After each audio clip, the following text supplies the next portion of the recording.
What is going on, everybody? Welcome to the 2023 No BS Internet Marketing Plan for restoration and cleaning contractors on how to maximize your leads and sales from the web. It sounded pretty weird, 2023. It seems like 2022 just flew by, which is, I guess, pretty normal for the last few years. It just seems like this year has been the longest month of my life. Anyways, I want to welcome you guys to this webinar. Hopefully you guys get a lot out of this. I'm really excited to present some of the information of the ups and downs of 2022 and what you need to do to get more leads and sales from the web.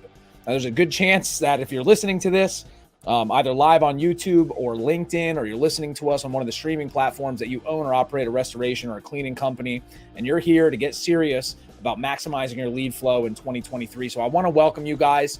There's going to be replays of this available, so don't worry if you can't make the whole thing. Sometimes I go a little long, but that's okay. There's a lot of information to unpack here. Now, before we get started, I want to talk a little bit about what we're going to cover. So one of the things I like to do, if you've ever followed along or watched any of my webinars in the past, is I like to set goals. And goals are really important to make sure that you're hitting your targets. But more important than that, if you've listened in the past, your processes and your systems have to be in place and functioning properly for you to hit those goals. You got to look at it like a football team or a basketball team. Every team has a goal of scoring more points than the next person. But if they spent the whole entire game staring at the scoreboard, they probably wouldn't score so many points. So goals are great, but we need to make sure that we have the processes and your systems in place properly to make sure that you achieve those goals. All right. We're going to walk through some fundamentals of marketing your restoration business. There's a lot of misinformation out there. There are a lot of companies out there that do things a little bit differently than everybody else. So hopefully today you'll be able to walk away with some information to either empower you to do the right thing and take the right steps moving forward in 2023, or at least be able to hold some people accountable if you're using an outside vendor for any of this marketing.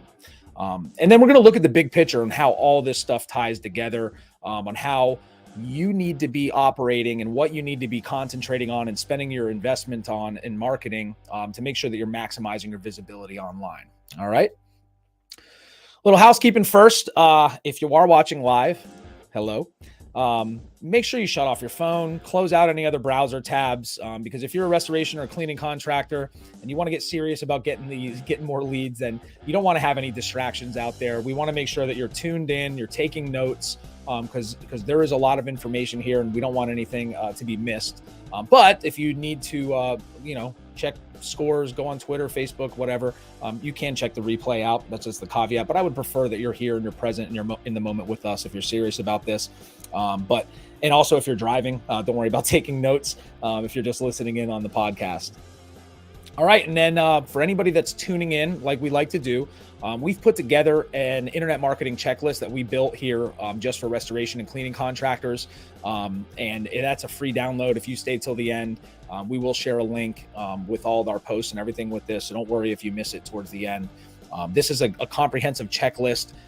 It's not the end all be all, but this checklist will at least get you to understand if you're on the right track and if you may be missing some things or if there's some gaps in your marketing plan that are actually hurting your online visibility. Okay.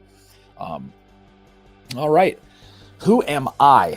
I ask myself that quite often looking in a mirror, but if you don't know who I am, my name is Benjamin Riccardi. I founded Ironclad Restoration Marketing. We are a restoration industry specific marketing company.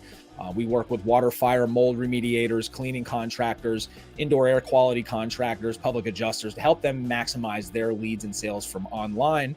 I recently published my second book for digital marketing for restoration contractors, titled The No BS Guide to Internet Marketing for Restoration Contractors. You can get that on Amazon. This book is literally the Bible of how you get to win online. This is everything that we do for our clients to help them maximize their lead flow. Caveat is, I published this new edition last January 22.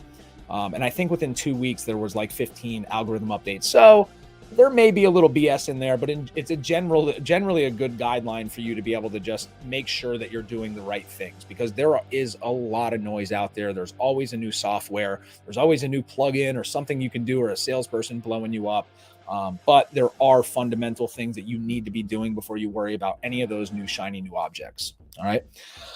I host the Restoration Rundown podcast, and you may be aware of that if you're listening to this on the podcast. The Restoration Rundown podcast is just a podcast that I like to do. We try to get weekly, bi-weekly episodes out. We bring in industry professionals, and we try to teach our audience something in the industry. So if you're just starting out or you've been in business for a long time, you should tune into the Restoration Rundown. We have a lot of great guests and a lot of really cool guests coming up this year.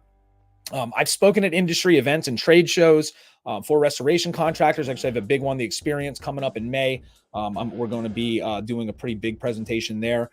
So if you're in Florida and you're in May and you're going to be at the Experience, make sure you stop by our booth. We're booth 309. We will be there. I'd love to shake your hand and get to know you a little bit, maybe even give you a free copy of the book.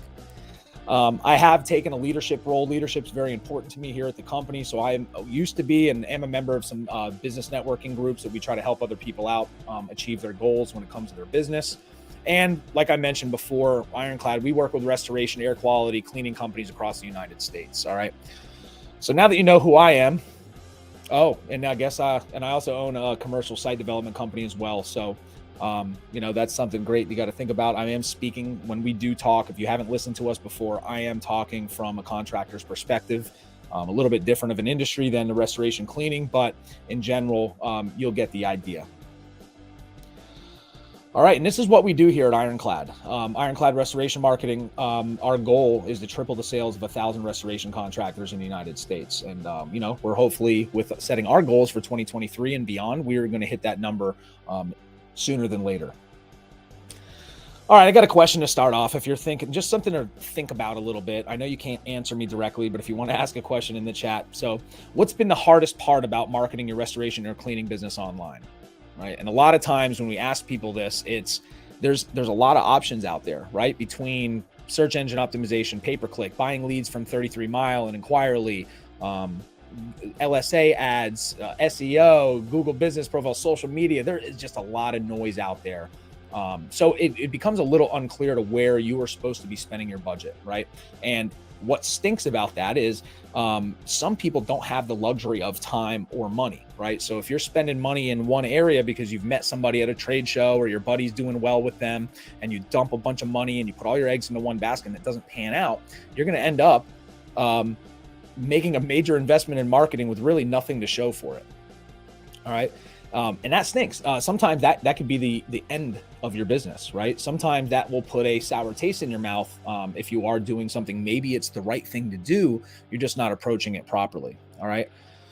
So without having a clear plan of what you're going to be doing and understanding or trusting the right people and not educating yourself and empowering yourself with information, you're just going to either overspend or you're not going to do the right thing. And we all know time is money. So if you have the money to waste on marketing and it doesn't pan out, great. But most people don't have time. Time is a very finite resource we have here.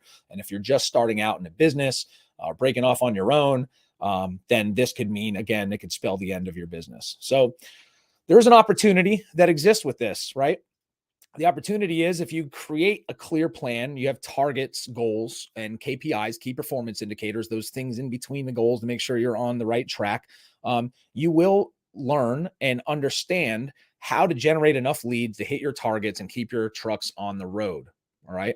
So again, I can't overstate, education is huge, right? Educate yourself. Listen to podcasts like mine. There's podcasts, Restoration Domination, all these guys out there. There's so much free information. The Diojo podcast is really great. Shout out John Isaacson. There's a lot of resources out there for you. So there really is no excuse to put yourself in this position anymore. Understanding that you have to deal with the day-to-day every single day, but that's part of owning a business, right? That's the whole beauty of being an entrepreneur. You need to empower yourself with education. And we all want a great return on your investment. You want to put money into something and you want to get something out of it. And not only from the money, we'll take it from a bigger picture perspective. You want to be able to operate your business for the future, whether you're going to sell it one day or give it to a child. You need to make sure that you have these things in order so you can maximize your lead flow and hit all the sales goals that you set for yourself. All right. So you got to set clear goals, right? So if you're not driving and you do have a pen and paper, this is something I want you to just take a minute and think about while we go through this. This is something I do on every single one of our internet marketing plan webinars because I think it's so important to retrospect on how you hit those goals for the year, right? It's so easy to set goals January 1st, new year, new me, get rolling, you hit this momentum, you get 2 weeks in, and then something catastrophic happens in your company and you start skimping on little things you might be doing here and there. And by July, you're right back making the same mistakes and doing the same things you were doing the year previous that you tried to fix. So if anybody's listened to or attended my other webinars, this is a really cool opportunity for you to look back on if you actually saw those goals through and how you actually looked through these goals. Because clear goals, as we all know, is wind in your sails. You have a goal, you have a mission, you have systems in place to do that. There's not a whole lot that can derail you outside of yourself, right? No matter what the day-to-day is, no matter what the processes you're dealing with, you should be able to make this happen. And one thing I also like to do, if this is not your first time coming to this webinar, I love this Harvard study that they put out there in 1979 of their graduating class, right? They basically interviewed everybody and asked them about their goals, right? 84% of that class had no goals, right? They're like a lot of college kids out there like, hey, we went to Harvard, we're going to get this degree, and then they don't know what to do, right? Or they don't know where they want to be. And it's a lot. You're 20 something years old. 13% of that class had goals. They just didn't write them down. They're just in their head. Hey, I want to be a doctor. I want to be a lawyer. I want to do this, that, or the other.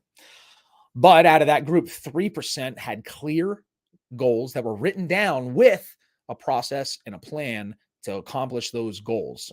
And lo and behold, the 13% of the class who had goals were earning double what the 84% who didn't have goals were, right? That's awesome. Just for having that goal, just for having that little score in their head that they want to get to, they were earning on a double the salary of the 84%. But even bigger than that, the 3% who had the goals written down, they had a plan ready in place to take action, they had KPIs, they had an idea what they were going to do, were earning on average 10 times more than all the 84 and 13% put together.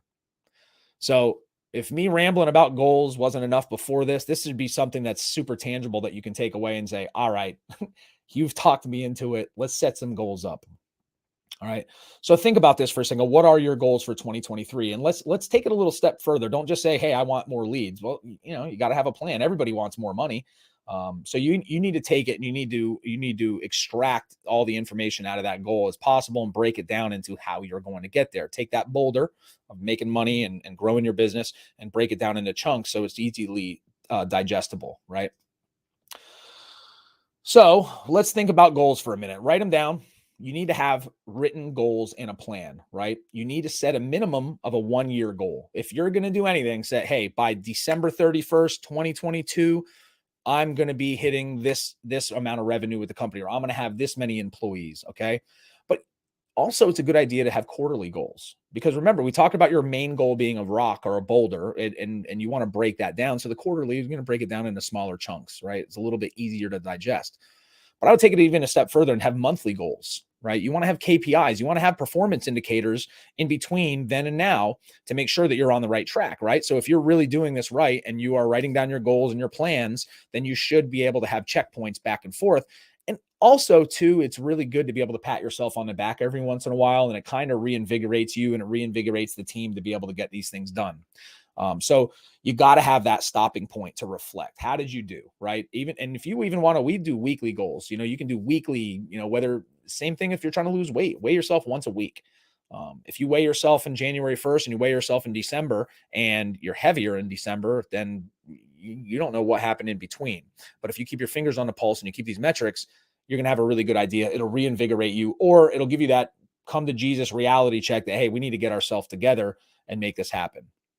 All right. And just remember, for the purposes of this webinar, your website is what is going to exist to help fulfill your business goals right now when it comes to digital marketing. Okay.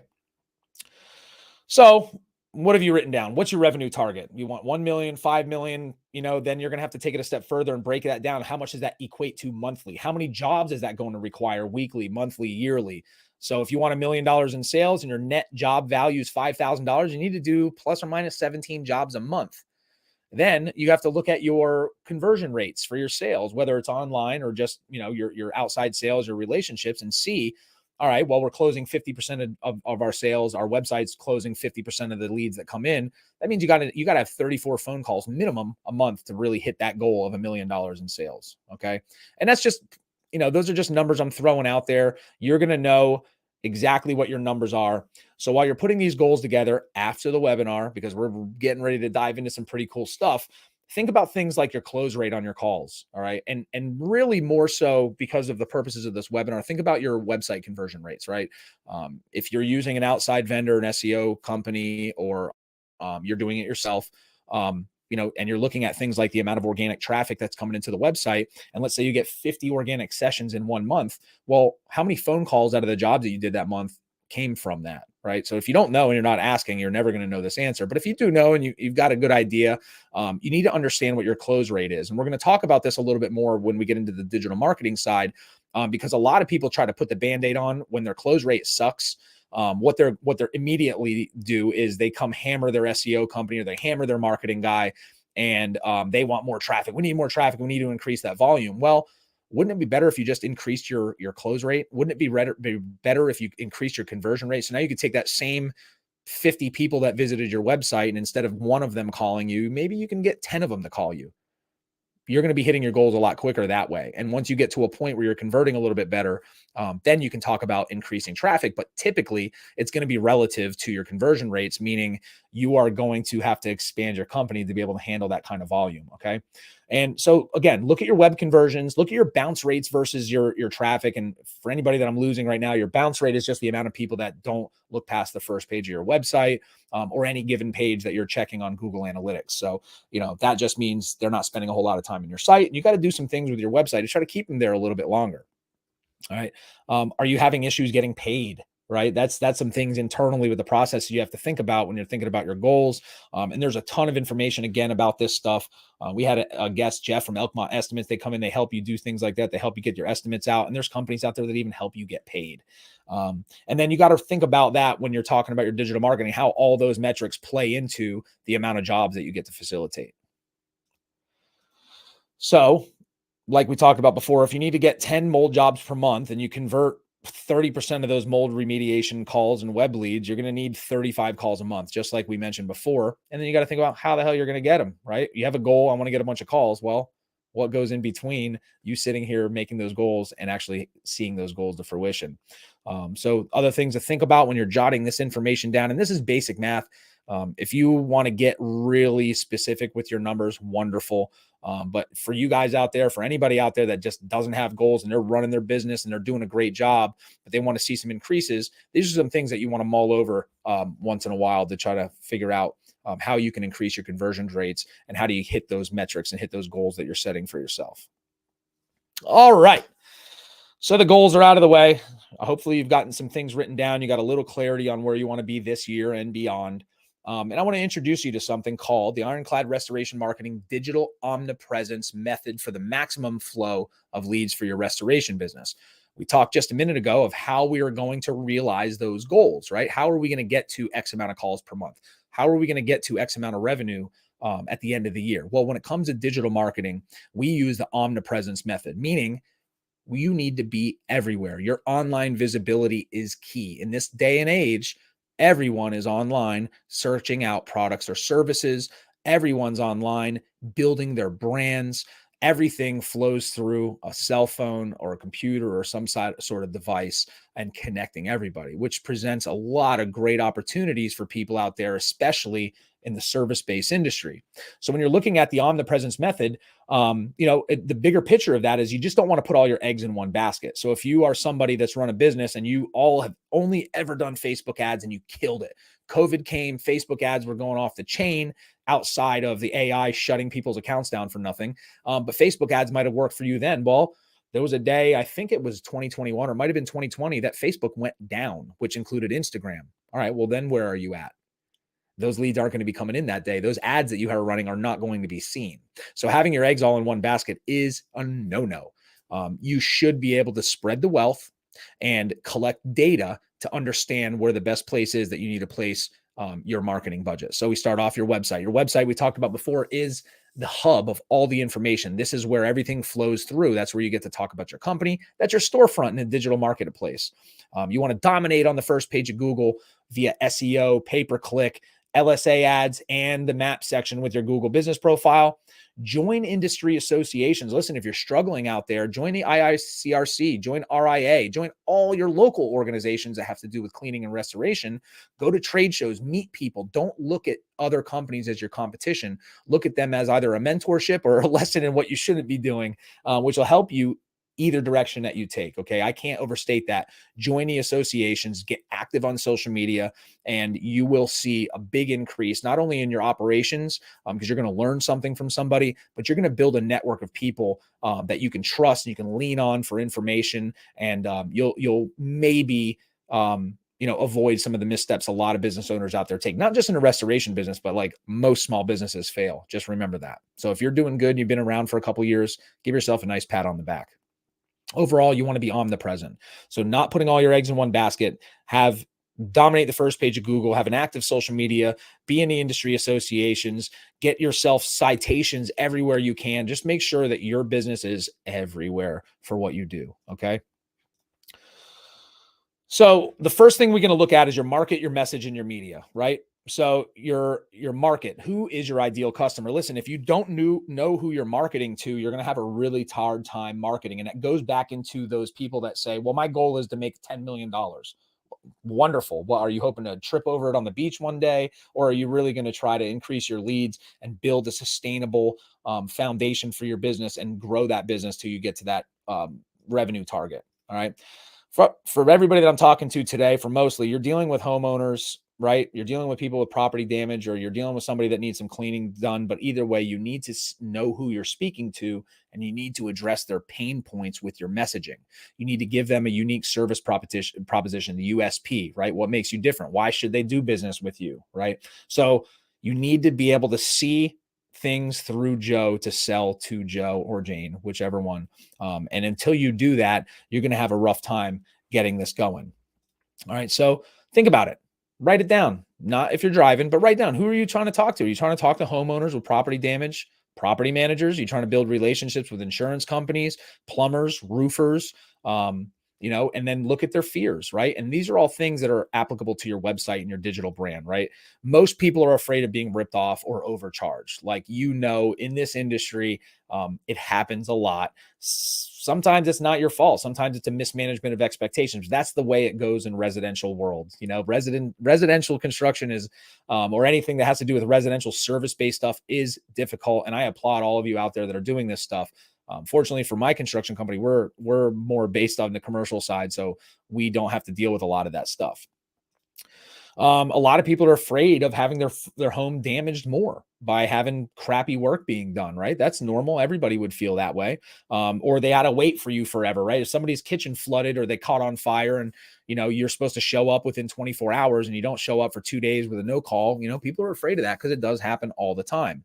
Or just being inconvenienced in general. If you don't have good systems and onboarding processes, you are going to turn a lot of people away. And guess what? You're probably going to get bad reviews and you're probably going to get really bad word of mouth referrals, right? So it's not going to do you any favor.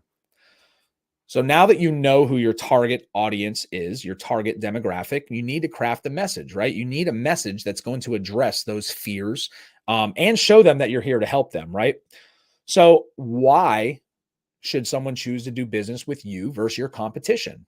Now, this isn't an opportunity for you to crap on your competition. I know it's easy to do, but this is more of an introspective thing where you got to think about it. Why are you better?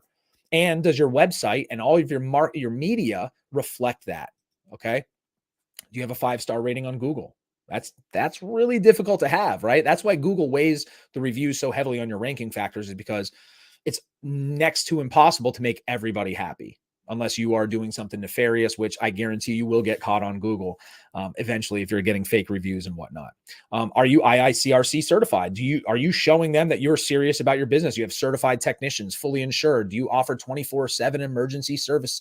All those things are ways that you can show that you're better than the competition without crapping on your competition, right? So you want to think about some benefits that you offer that your target customer is going to resonate with. So if you're writing this stuff down, remember, we're trying to find something that is a message that is going to resonate with your target demographic, and then put that onto the next step, which is your media. How are you going to show that information to them? And for the purposes of today, it's going to be your website and your digital brand. Okay. Now, I said before, your website is your media hub.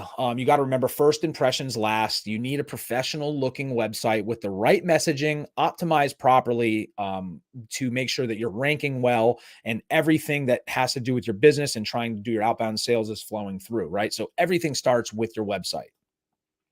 You need to have a website that's mobile responsive, right? And most people are using their cell phones to find a product or service. And especially in a property damaged world, if there's like a hurricane, like we're down in South Florida, happens all the time. A lot of time people lose power. So you're going to go on your cell phone to try to find somebody to help you out. Choosing the best platform is important. I'm going to take a step back. If you don't have a website, and you're thinking about building one and somebody's trying to talk you into something, the big ones out there are WordPress and Wix. WordPress is hands down the best way to build a website, for a few reasons. Most of the internet's powered by WordPress websites. It's free. I think WordPress gets the lion's share of search traffic. I think it's over 46%, which is amazing. It's very user-friendly. It's very SEO-friendly, and you got a lot of flexibility using plugins to make your site look different. The other thing is you have a ton of support. It's an open source platform, so you can always fix a WordPress website. Another step is if you have somebody that built you a website on WordPress and then one day you hate them and you want to get rid of them as a vendor, any marketing company or any website guy that's worth their salt can work on a WordPress website. So a lot of times, unless they built it completely ass backwards, you're not going to have to start over from scratch. But we do see a lot that is the case. So again, empower yourself with information, do your research before you just let somebody do something for you, right? Get bids just like you would do in the construction world. All right. And Wix, listen, Wix is easy. You can build a site in a couple minutes. Moms and house people that don't work and have no technical knowledge can go on and build a Wix website. But remember, there's a reason that only 7% of the internet's powered by Wix. It does cost money, and only like a little over, it's 1.4% of Wix websites get search traffic. It is user friendly, but it's not as SEO friendly as WordPress, and you do have a lot less flexibility with your on-page stuff, right? So if you're thinking about building a website or you have one built on Wix, it's time to consider moving things over to WordPress. And we talked about conversion, right? You can send all the traffic in the world to your website, but if it's not converting into phone calls, then you're wasting your time. All right. So when we talk about converting, we're converting traffic into leads, much like phone calls into jobs, right? But when we're talking about the website, it's the same thing. And there's a lot of metrics that you can monitor, whether you're using a third party or you're doing it yourself, to make sure your conversion rates are on the up and up. All right. But first thing you got to do is take a look at your website and make sure it's even set up from the get-go to convert visitors to jobs, right? Couple of the big three, got to have a professional looking logo. That's hands down. Remember, we said your first impressions last. Have somebody make you a logo, spend a little bit of money on it, and make sure that it reflects the quality of business that you offer. And same thing with your website, right? The other thing that you want to do is you want to make sure that you put your USP right there up in the forefront, right? When you're talking about your market and your message and your media, make sure you're showing off your 5-star reviews. Make sure you're showing off that you're IICRC certified. Make sure you're showing off everything that makes you unique and better right there above the fold. And we talk about above the fold, it's the first part of your website that people see when they go to it without having to scroll, right? So like the old newspaper adage, all the important stuff's above the fold, and that you want to take the same approach with your website. And even bigger than all these put together, you got to have your phone number right there, prominent, top right, and make it clickable to where they can click it. Well, this is more so for mobile, but they can click it and give you a call, right? And then again, we want the important information above the fold. What do you do? Can you help me with my problem? You don't want people to scroll. People are so impatient these days in this microwave society. Don't make them do any work. If they know they need mold remediation or they have property damage, don't make them work for it. Put that call now button, put your USPs right there so they can trust you. The buyer's journey is a little bit different in the restoration world than it is for like a restaurant. But even bigger than all of that is making sure that your website's optimized for mobile, right? And the best way to check it, there are some other things that you can do to check, is open up your phone and go to your website. And if you have your logo what you do and a clickable phone number with a USP right there, you're pretty good. And there's some tweaks and some nuances that you can work with within that. But if you're not mobile ready, one, your site's not even going to get indexed. Google released an algorithm update years ago that wanted a mobile first or required a mobile first indexing process. So make sure your site is mobile ready. And if you aren't, talk to a web developer, do it yourself. And if you want to compare, look at your competition's mobile site. Is theirs better than yours? Think about who you would choose to do business with and then reflect that. All right. And you got to remember, most people are coming from a mobile device. And I mentioned before, if there's a natural disaster or something like that, like the only thing that's going to work sometimes are the phones, right? And so you want to make sure there's a good user experience on the phone, on your phones or cell phones or mobile devices. Make sure it's easy to get in touch with you. Again, you see here, we have the clickable phone number. Your menu's compressed up here because 9 times out of 10, they don't really need to look at your number, but clickable number, what you do above the fold, and another USP right before that. All right. So a couple new things that popped up late 21. So we talked about this a little bit in the last webinar last January, but Google is weighing in heavily on your page speed as a ranking factor and user experience, which is very important, right? And it's not just for Google. It's really important to have a good user experience on your website because people are so impatient. If your website takes time to load, every millisecond longer that site takes to load is another person that's going to jump off your website and go to your competition. Okay. Just remember that. Think about it just like following up on leads. The longer you take to get back in touch with somebody, the less apt you are to get that job or get them on the phone. Your UX is a very big, UX stands for user experience. It's a big part of the ranking factor. Google's whole entire goal is to make sure that you're using their platform to serve the most pertinent, relevant content in the best way possible to their user base. That's how they, it's a big part of the ranking factor. That's how they're going to put you above your competition. So got to make sure your website clearly states what you did. The conversion, the conversion stuff that we talked about before, phone number, professional logo, professional website in general, mobile responsive are all great things with UX. Again, there's a lot of nuances in there. You want to make sure that you have a caching policy, make sure your images aren't too big and it's taking forever to load your website, and make sure that you have a good hosting company that you're working with, right? You don't want to pay for some crappy hosting that's just going to be, you've done in killed yourself making your website as fast as you can and your hosting company is lagging, right? That's going to hurt business. And you can check your website. If you're watching this live, you can head over after the webinar. You can go to pagespeed.web.dev.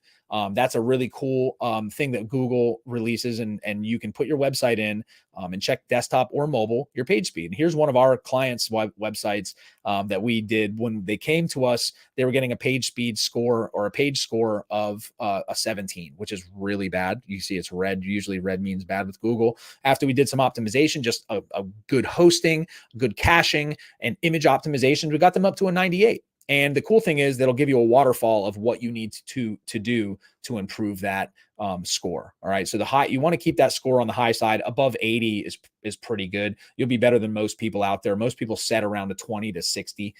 So if you can get above that, wonderful. Now, you got to remember, I said this in the beginning, your conversion rate is more important than how much traffic you're getting. Do not forget that. Write that down really big. Your conversion rate is more important than how much traffic you're getting. If you're getting 50 people a month and you're only getting one call to your website, the answer is not to increase to 100 people a month to get 2 calls. It's how do we capitalize on those 50 people to get more calls out of that 50? Then you increase traffic as relative to your conversion rate. Okay. And just make sure your website's set up to convert, and conversion rates and everything like it. It's very intuitive. Every site and every location is going to be different. So it's a lot of testing and a lot of watching the data. And I know everybody wants a direct response type of marketing, but it doesn't exist anymore. So you make these small changes, monitor your Google Analytics or monitor the phone calls coming in. If it doesn't increase in a month or so, then you're going to make another tweak. But educate yourself, hold yourself accountable or your marketing company accountable for your conversion rates on your website if they're even managing your website. Don't go to your SEO company who has nothing to do with your website and complain to them that you're not getting any calls when they're sending hundreds of people to your website every month. They're doing their job. And you'll see here when we break everything down from SEO to pay-per-click why that makes sense.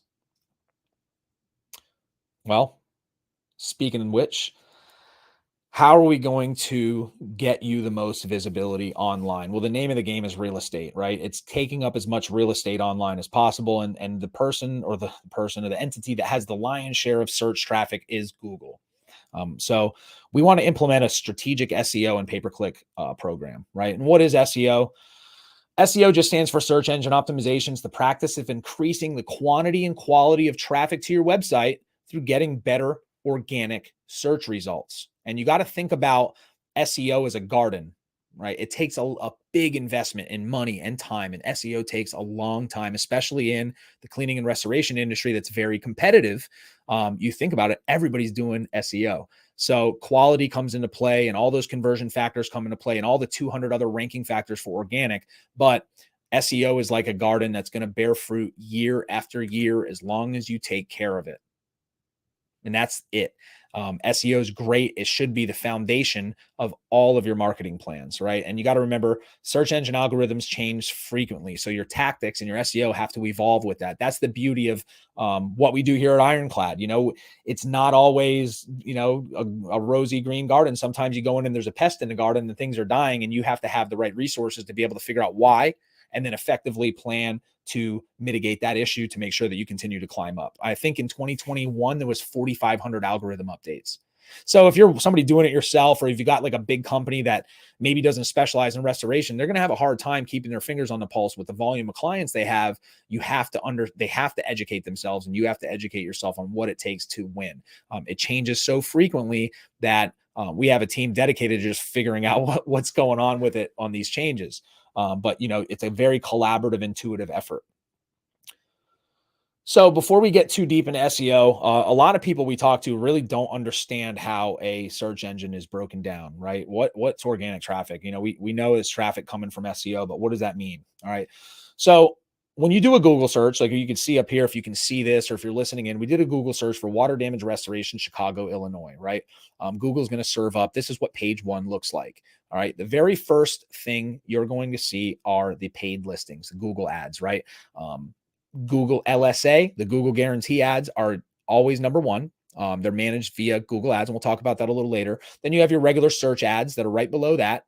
Then you have your maps listings, which are tied into your Google business profile. So you'll have a map with a little pin of every company that's around that area that's ranking right. And then you'll have a link to their Google business page, which will link to their website. You can click the call and whatnot.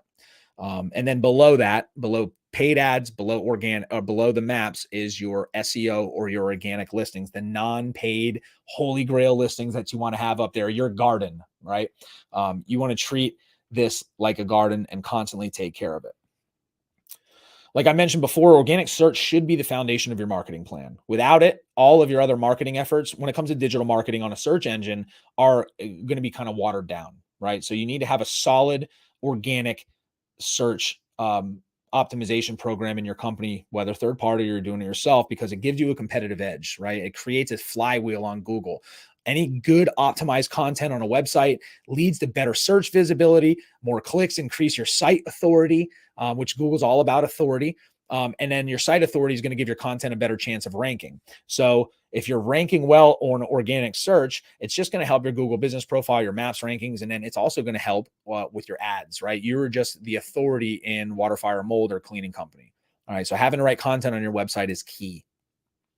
And paid search and SEO are the two biggest web traffic acquisition investments, but they both require funding of people, content, and tools, right?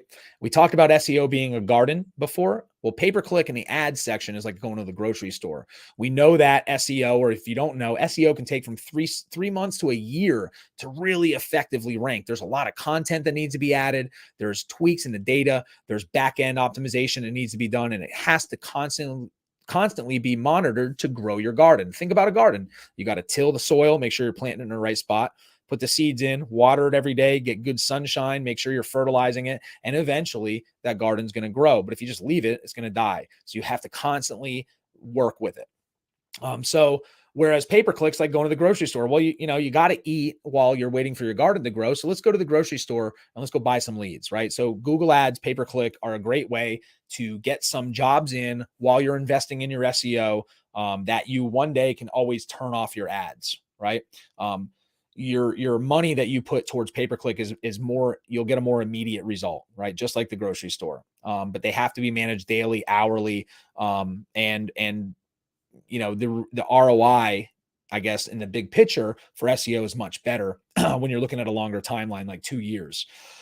Because we talked about it could be months or years before a page or your whole entire website ranks for what you want to be ranked for on Google. All right. Again, garden, grocery store, organic traffic. It may not seem as so because, look, it takes a year. And if you got to pay somebody $1,000, $2,000 a month to get your website ranked, that sounds like a lot of money, but it is the most sustainable approach in the big picture. Your pay-per-click requires constant investment, constant maintenance. When you turn off your ad, your Google ads off, you're gone. You don't exist on the search engine, right? Organic traffic, if you're done properly, is evergreen, right? And you got to remember, you can't just set and forget SEO. Those algorithms change so often, it's hard to keep up as an agency. So let alone having somebody that's just doing it on their own while doing the day-to-day work for their company. All right. But you got to remember, organic traffic, no matter what, it's not free. You're going to have to invest in people. You're going to have to invest in content and tools. But in the big picture, it's going to be cheaper, and it's going to give you tangible assets, your social media, your content, your blog posts, all the online assets that you create with SEO are going to stay there forever. And the more you do and the longer you keep up with it and maintain it, the more valuable that stuff becomes. So even if you stopped investing in SEO, let's say 2 years down the road, you're like, man, I really need to cut some budgets. You probably won't. But if you did, you're still going to get business and you're going to still bear fruit, just like a garden. You grow a garden, there's a good chance if you leave it alone, yes, things might still continue to grow, probably not as good as they would have if you were maintaining it. So imagine if you were just generating all this traffic to your website and you're paying nothing to it at some point, right? So your cost per visitor is going to go down significantly. All right. And there's a lot of other metrics between pay-per-click and SEO. I am from the school is you should do all of it, always. And the cool thing about pay-per-click, it's more about the visibility and the branding, right? So if somebody does a search for water damage in your city and you've got an ad, or you've got a Google Guarantee LSA ad, you're number one or in the first three positions on the maps, and you're taking over the organic section, who else are they going to call? So even if you don't need the leads from pay-per-click as much, they're always good to have. It'll save you from having to go to 33 Mile or buy leads from a lead gen company. All right. And if you need any more information on why you need SEO for your restoration business, there's a couple really quick things, and they're common sense. People, when they're searching for property damage, have an immediate need for your services, right? So you want to be there for them to be able to find you.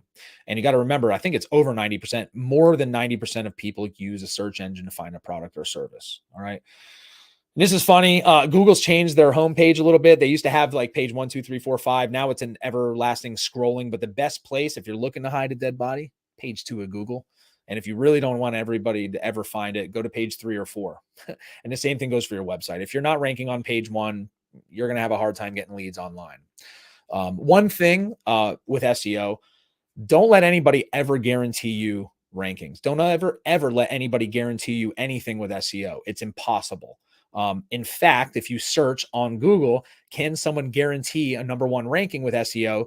Google's first thing that pops up with says no one can guarantee a number one ranking on Google. In fact, you should run away from those companies. And if you don't believe me, Google search it yourself when you're not driving.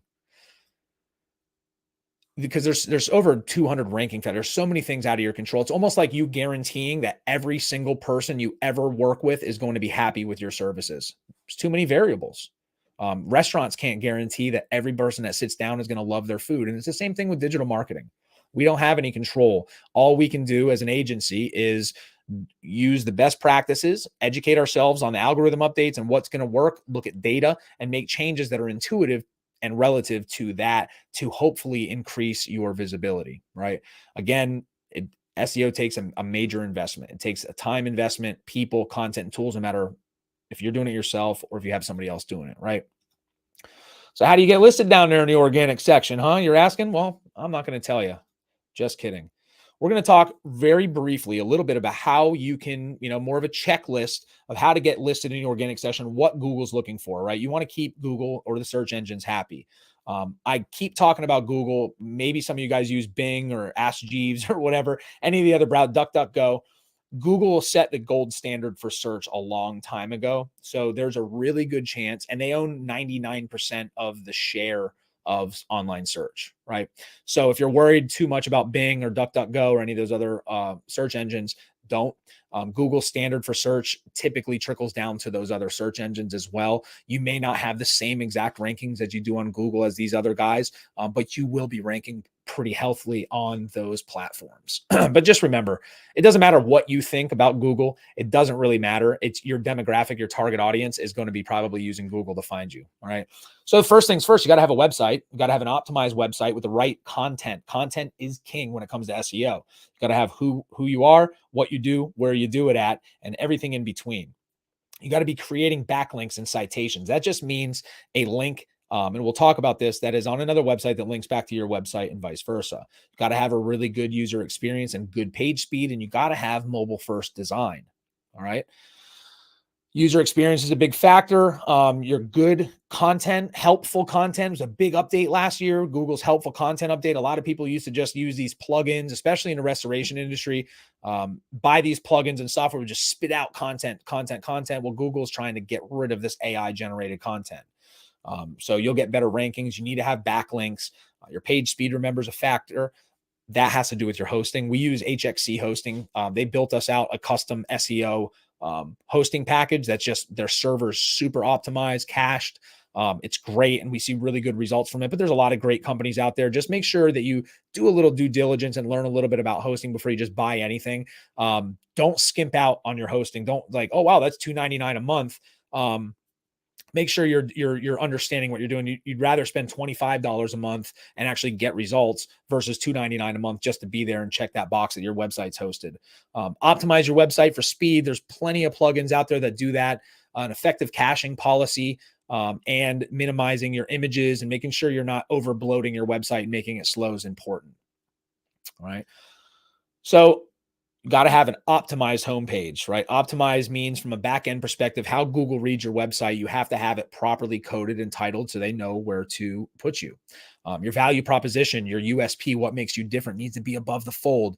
And a big one a lot of people miss out on are having a separate page for every one of the services that you offer that you want to be ranked for. And they got to have at least 500 words of keyword-rich content that's helpful and informative as to that service.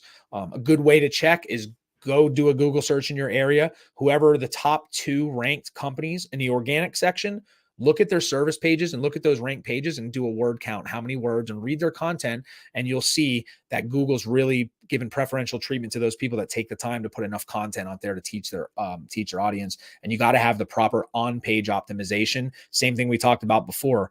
H1 header tags, your metadata, your meta descriptions. These are all the ways Google reads your site in order to properly file you of the, in the library that is Google. All right. Remember, 500 words at least per page. You should be utilizing blogs for long tail keywords. Again, we talk about this helpful content update that Google did. We've always been doing blogs, but I think they're going to become, and they are becoming, way more prevalent for the long tail keywords, right? Teach somebody something. What do I do if I find mold in my house? Can I remove mold myself? Just think of some topics, think of some frequently asked questions that you always get. And then put that content on your website so you're the authority on that information if somebody searches for it. We like to utilize city landing pages, right? So if you're based in Dallas, Texas, or you're in West Palm Beach, Florida, like we are, and within West Palm Beach, there's 20 different little sub cities. Have content like that on your website. So West Palm Beach, Lake Worth, Florida cleaning company. You want to have all that content on your website. Again, keyword rich and optimized. And using the right keywords is pretty important, right? Use things that people would normally talk about in your industry. We actually have, if you go to our website, we've got I'm pretty sure we have a free keyword list for the water damage. So you can at least see where you're at, and make sure you have that stuff on your website. So we talked about the nerdy stuff, the back end stuff, how Google reads your website. And I'm going to walk you through it real quick.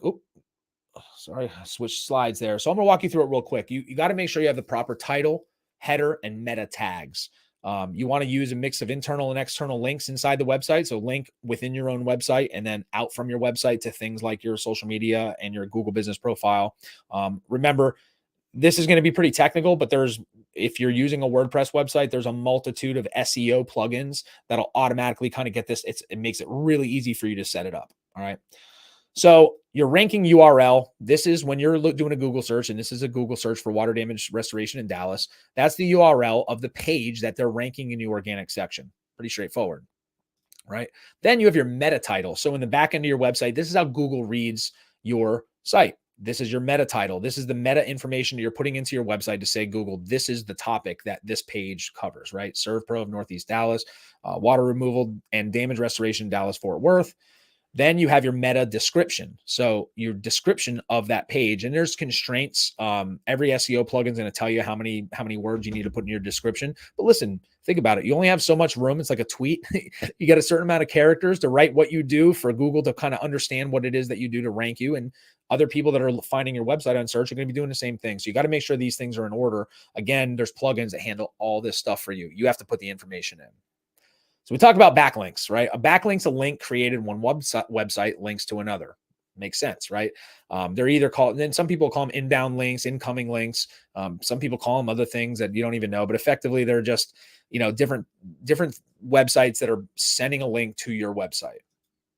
All right. The easy ones to remember are business directory listings like Yelp, Yellow Pages, which is an area of contention. Yelp and Yellow Pages, whatever, they're not the best for paying for things unless you're a restaurant. But at least having a directory listing there on those business directories is good because those are powerful links. Think about the authority that Yelp or Yellow Pages have. And if you have a little business profile on there with a link to your website, that's really good for you.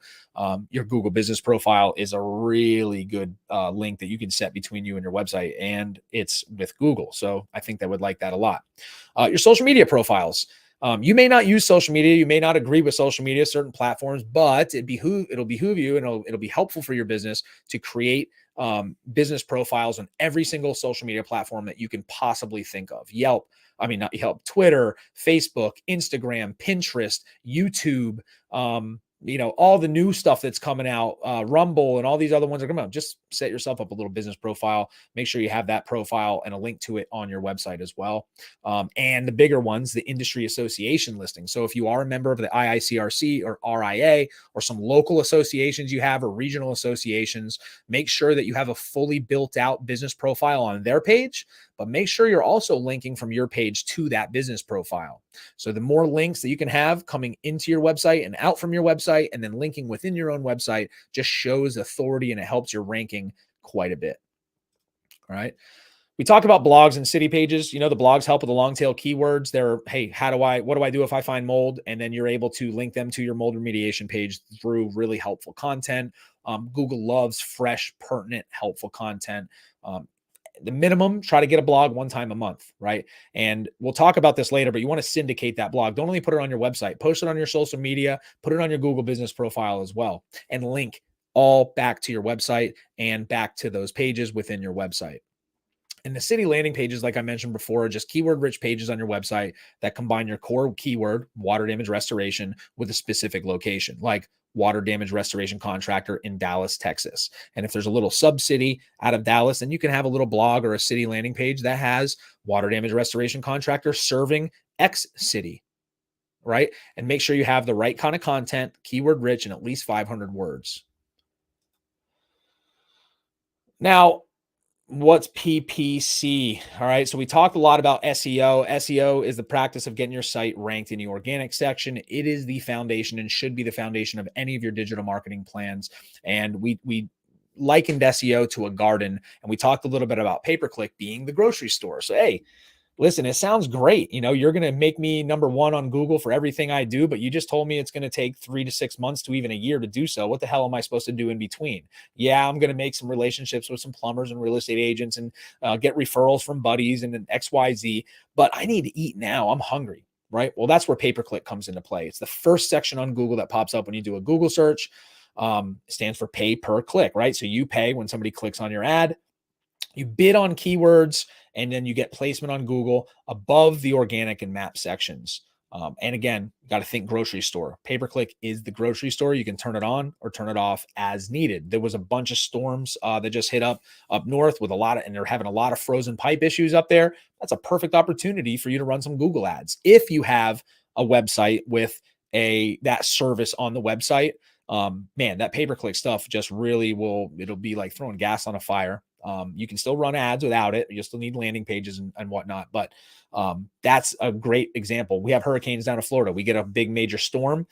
A lot of our clients will turn on their Google ads for a few weeks, get enough jobs, and then they shut them off, save that budget for something else. We did it in Louisiana a couple of years ago, and one of our clients did $6 million in a week and then shut off their Google ads. They were good, right? So that's a great problem to have. They went right to the grocery store and loaded up. Again, it's above the organic section. It's something you should do. Now, there's another thing that was in beta for quite a while, but it's now quite common. I'm sure you've seen it, are the LSA, local service ads, right? And the difference between local service ads and pay-per-click we'll go over, but they just help you connect with people who search on Google for the services you offer. So pay-per-click, like I mentioned, your ad's there, they click on it, you get charged. You have an ad budget. Well, LSA only pay if somebody calls you. You pay, so it's almost more of it's a pay per lead, right? So you're only charged when a prospective customer contacts you from that ad. Now, there's quite an extensive process that goes into setting yourself up and getting that Google guarantee. If you've ever done it, you understand what I'm talking about. You need to set up they want your licenses, proof of insurance. They do a background check on you.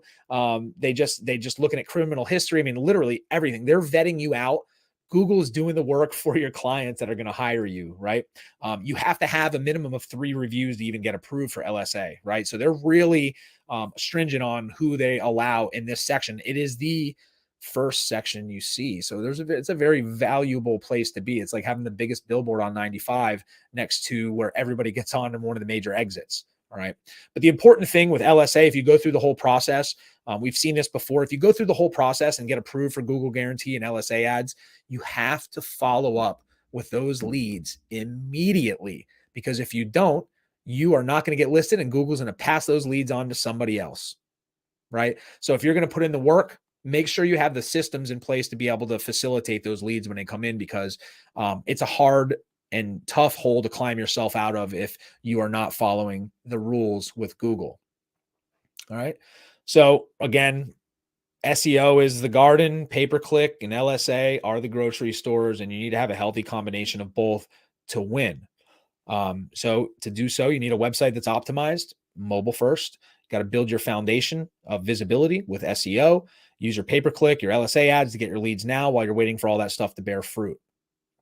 Now, this is just a recap. Again, remember, it takes months to get ranked on SEO. Pay-per-click's going to get you leads today. The goal is to take over the entire first page of Google.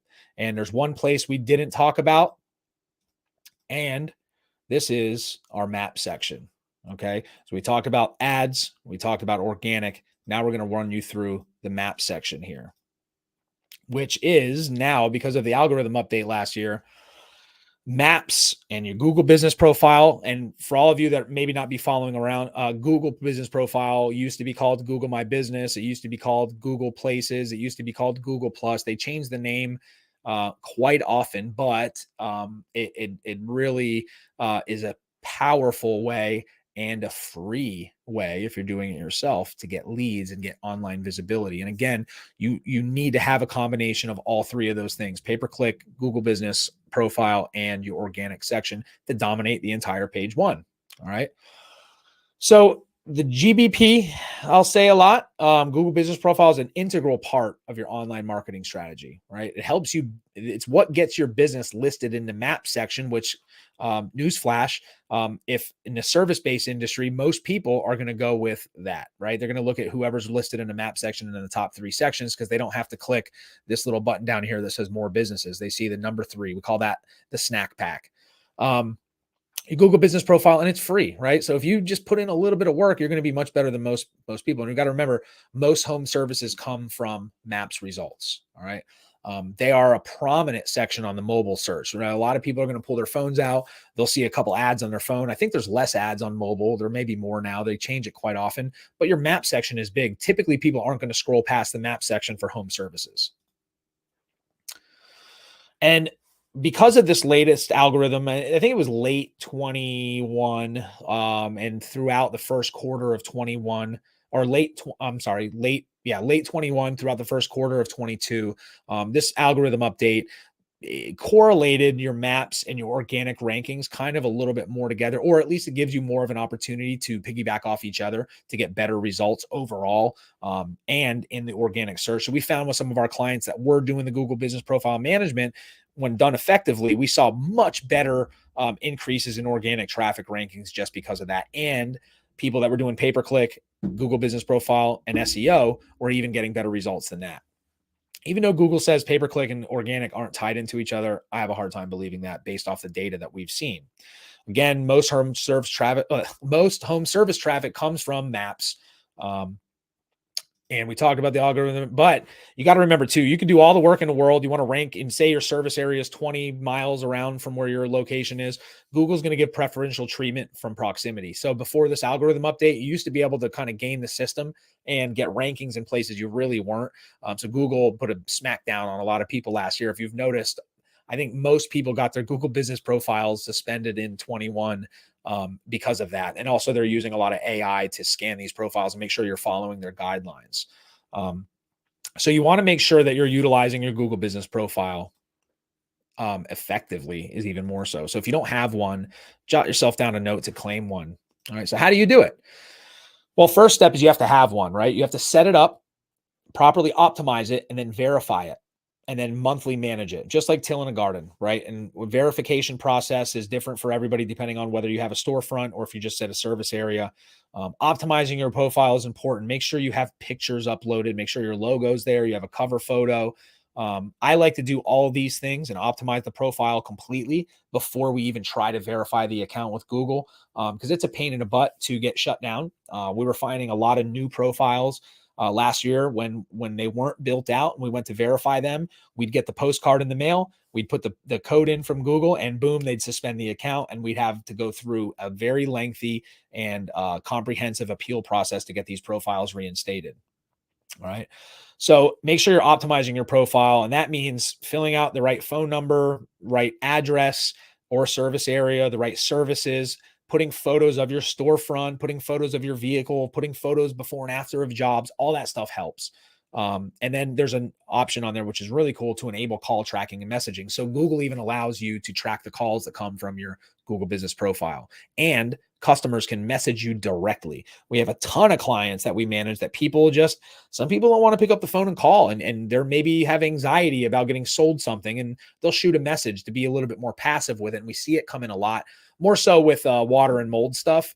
But in the cleaning world as well. I mean, people are always using that Google messaging, and you got to make sure, just like everything else, you follow up on those leads immediately. And then the big one is making sure you're linking your Google business profile to your website, and then your website to your Google business profile. This goes along with all of your social media. Anything backlinks, remember, you want all that stuff on your website. And not because maybe people are going to click it and go look at your Facebook and stuff, but it just creates a really nice backlink for you. Reviews, you got to get them, you got to manage them, you got to respond to them, good, bad, or indifferent. And then you got to get your nap in order, post and add photos, share updates. So Google has a really cool thing they released in the last couple of years where you are able to actually utilize it like a social media platform, add updates, add photos, add blog posts, add helpful information for people. And it really builds out this really robust profile about your business. All right. And then make sure you're linking that stuff to your website. Again, an extra backlink, right? And I mentioned nap. You got to get your nap in order. Not this kind of nap, not the nap that we all probably wish we were doing right now. Nap stands for your name, address, and phone number. All right. And it has to be consistent. Google is going to look at your name, address, and phone number on your website when you're setting up your Google business profile, and then ongoing as they crawl these websites. So they have to be identical. If it's 123 Orange Street on your website, it has to be 123 Orange Street on your Google business profile and your social media profiles. If your phone number is, one thing on your website, your Google business profile phone number has to be there. And if you're using multiple phone numbers, Google business profiles allow you to enter multiple phone numbers in there, but you want to have the main one as a hierarchy, the one you want them to use. And Google has a different area for your call tracking. But in general, you want to make sure that stuff is consistent across the board. All right.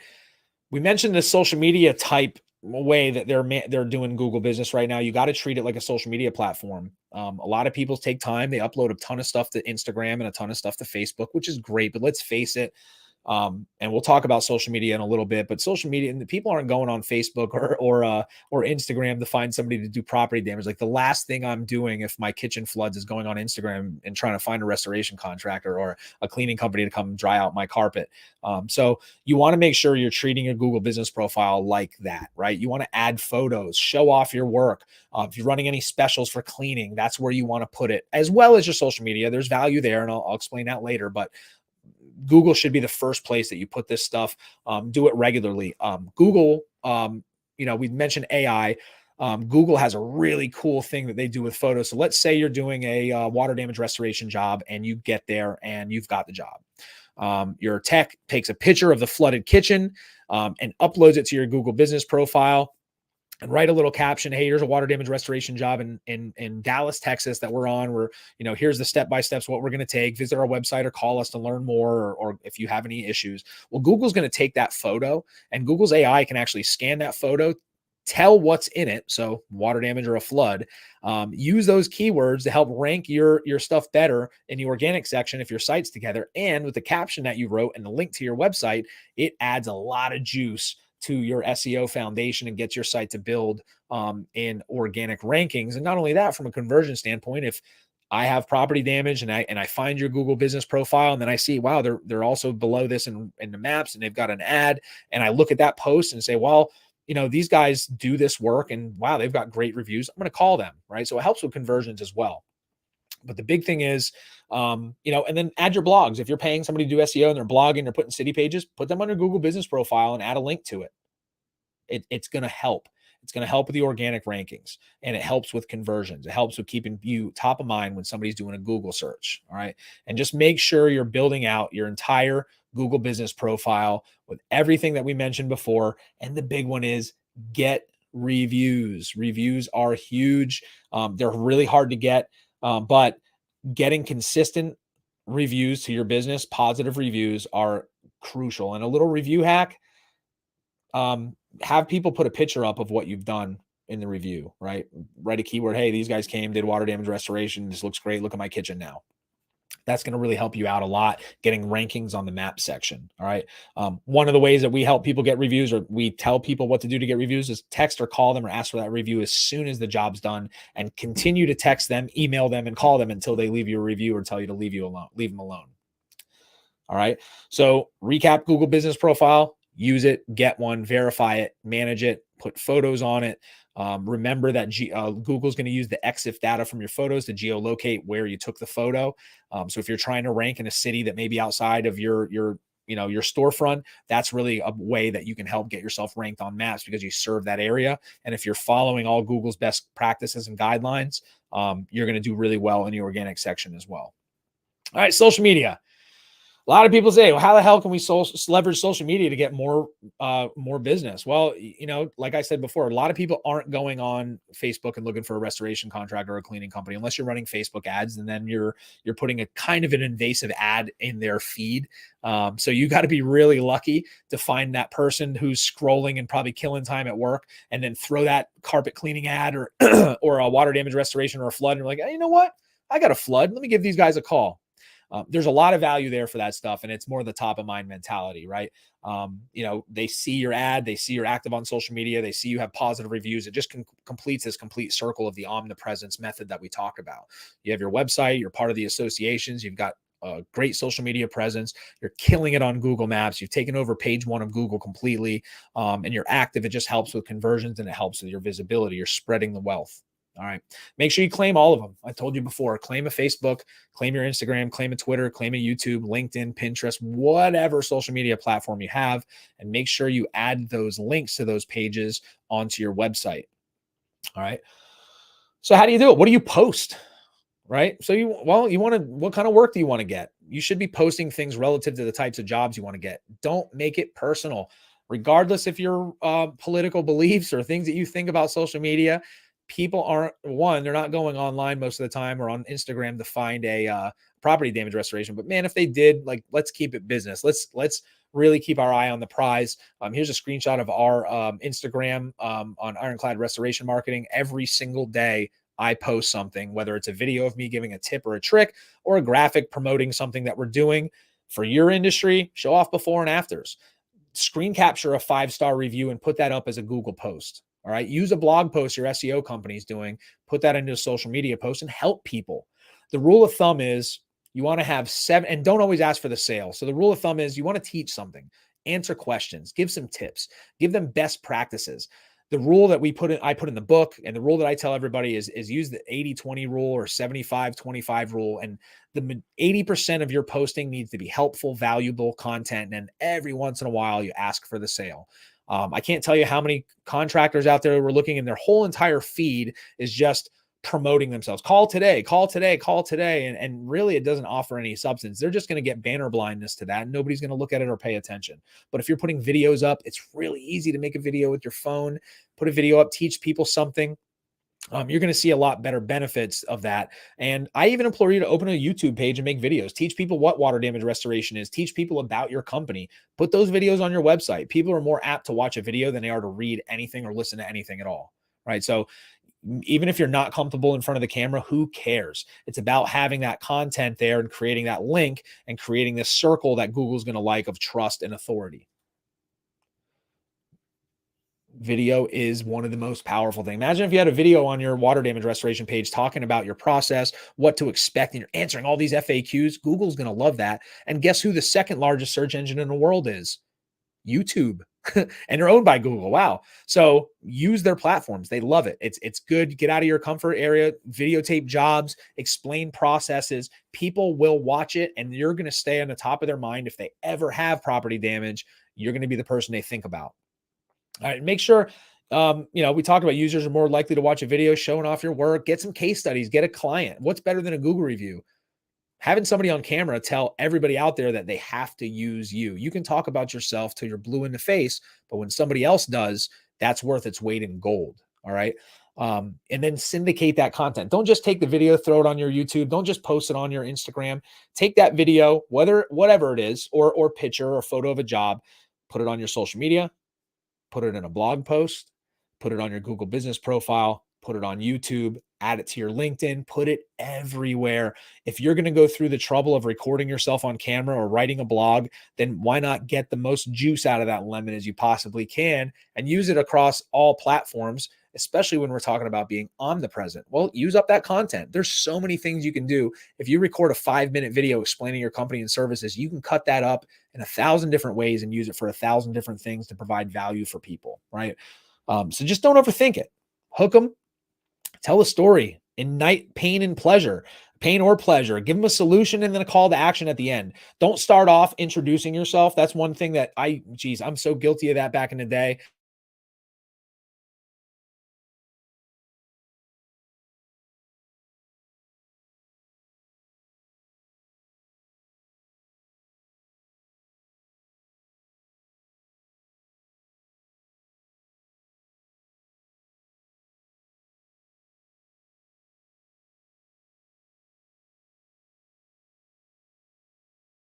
XYZ, and now this is how we can help you. Give us a call today. That's more effective because most people, if you don't catch them in the first 2-3 seconds, they're not going to continue watching a video or they're just going to tune you out. All right. Oh, this is a big one. Don't buy social media followers, people. A lot of people think like it's not about how many people follow you. It's about how many people engage and interact with you.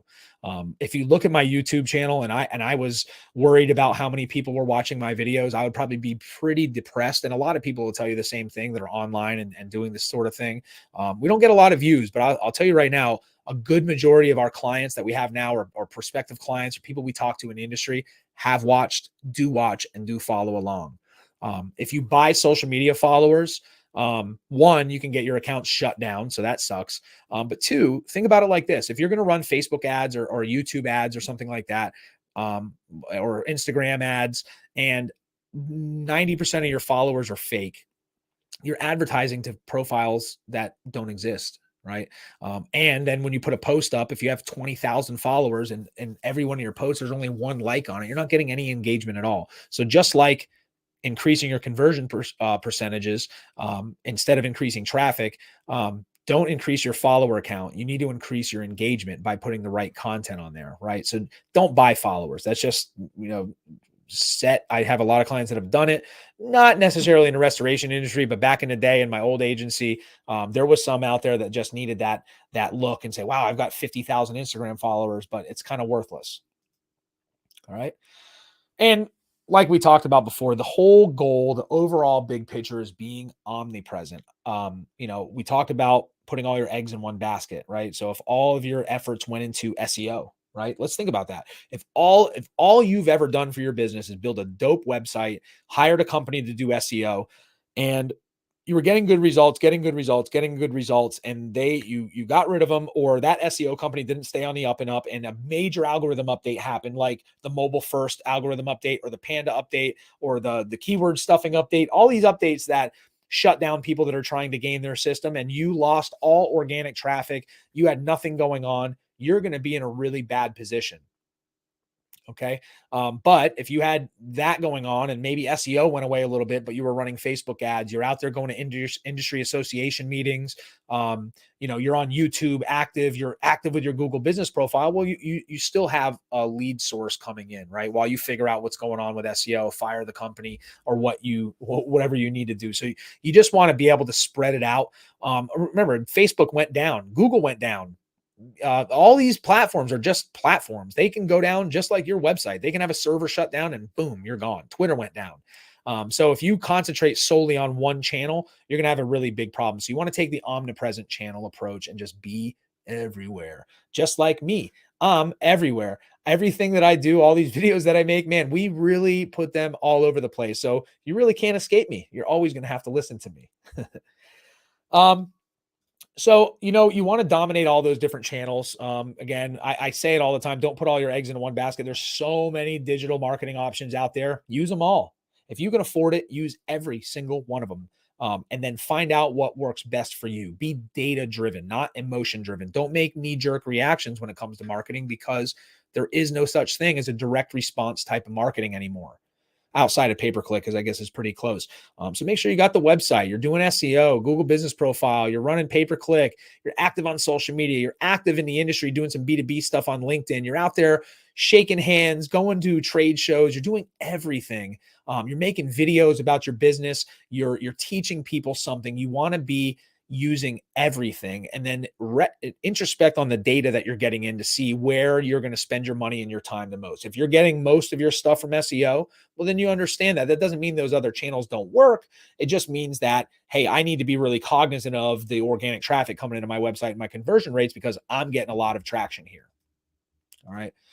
So a lot of information to unpack. Hopefully you guys got some value. Hopefully you weren't driving and taking notes. Hopefully you're sitting there and you're tuned in. If you're watching this live, or listening to this as a recap on our streaming platforms, I really want to thank you for coming in. Today, we got to set some goals. Hopefully you wrote down your goals. We identified and helped identify your target client, or at least gave you some clarity on why you need to do it. We talked about making your website built to convert, WordPress versus Wix. You want to go towards the WordPress website. We talked about how to dominate on page one of Google. Well, it's implementing an SEO strategy, utilizing pay-per-click, and working on your Google business profile, formerly known as Google My Business, which helps you get ranked on Google Maps. Listen, most of the traffic is coming from the map section for the service-based industry. Talked a little bit about how to leverage your social media to get more leads, posting before and afters, providing some value, filming some videos. Don't always ask for the sale. Use the 80-20 rule. 80% of your posts should be value-based. 20% should be asking for a sale. And overall, you need to be omnipresent, be everywhere. So as we're wrapping this up, I kind of want to know if you learned anything, or if I talk too fast, or anything you want to tell me on here, but hopefully you learned something. If there's anything you'd like to share, drop a comment on YouTube, on LinkedIn, share this with somebody that may be able to get some value out of this. Ask us questions directly. I'm very accessible. If you comment on here, you comment on social media, I'm always on there. I've got a team that manages it. They're always going to get in touch with me and let me know what's going on. And we are here to help. I love doing this stuff. So I welcome any questions or any concerns you may have. If I'd said something wrong or I cursed and offended you, let me know. I'll take that into consideration with the next webinar that we do. So what are you going to do? If you are going to crush 2022, which I hopefully you did, or 2023, let me know what you're going to do in the comments, and be cognizant of that, and be cognizant of your goals and why you need to have the right systems in place to accomplish them. All right. So make sure you're following us. If you need to get in touch, we're on Spotify, Apple Podcast, Amazon Music, any streaming service with the Restoration Rundown podcast. If you want to get in touch with Ironclad Restoration Marketing, that's our website, ironcladrestorationmarketing.com/contact, Facebook, Instagram, and everywhere you get your online content, we will be. All right. And like I mentioned, if you're watching this live, here's the link to get your free marketing checklist. If you can shoot us an email, give us a call, we'll be happy to send that over. You just got to put in your email address and somebody will send you over the marketing checklist that you can download. It's a easy to follow PDF that'll help make sure that you are on the right track with all of this stuff. All right. All right. Well, that is it. Listen, I'm really, really happy that you guys got a chance to stop in. Keep in mind, follow us. Keep in mind, this stuff is going to change rapidly. But if you follow along with the key concepts that we presented in this webinar, you're going to be doing a lot better than you did last year. If you have any questions at all for me or my team, reach out to Ironclad Restoration Marketing. Tune into the Restoration Rundown podcast. We will answer a lot of those questions. Even look at old episodes from last year. We've got a really exciting 2023 coming up with some amazing guests, some really cool trade shows that we're going to be speaking at and presenting at. So until then, tune in, like, subscribe, and share. I thank you guys for checking us out today. I cannot thank you enough. Hopefully you got something out of this. Until next time,